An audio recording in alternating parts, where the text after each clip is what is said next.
As a result of that Supreme Court decision, these districts were allowed to be redrawn and not challenged. And that's really the story in many House districts and states, state houses around the country, certainly around the South. Yes? Am I getting it right? Absolutely. I mean, so in 2013, the U.S. Supreme Court eviscerates Section 5 preclearance of the Voting Rights Act, which had required that all of these southern states and a couple of other places that had a history of the worst racial prejudice when it came to voting rights had to run their maps and any changes in voting procedures past the Department of Justice.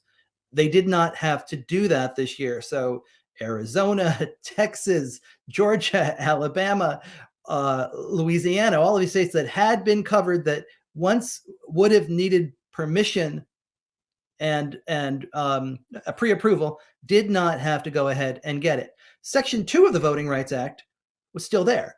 And so Section 2 is where good government activists in places like Alabama and Louisiana use that to try to challenge the aggressive dilution of minority votes in places like Georgia, Alabama, Louisiana, also in Texas. And what the U.S. Supreme Court did was when those cases, and in Alabama, for example, it was such a textbook case that a 3-judge panel, including 2 Trump appointees, said, oh yeah, this is bad. You can't do this. Try again. Ugh. It goes on appeal to the U.S. Supreme Court, where even John Roberts says, yeah, this lower court here is applying the law correctly.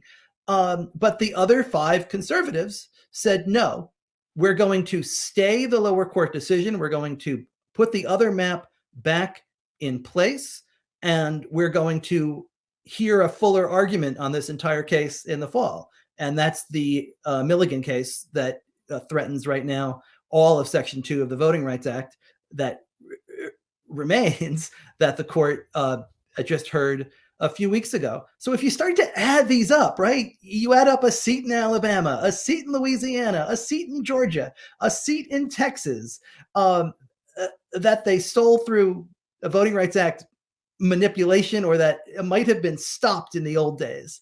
When you look at what they did to the commissions in Arizona and Iowa as they steamrolled and hijacked those commissions, when you look at what they did in Ohio, ignoring the state Supreme Court, and then when you then factor in the gerrymanders in Tennessee and Wisconsin, you can see really quickly there's a dozen seats right there.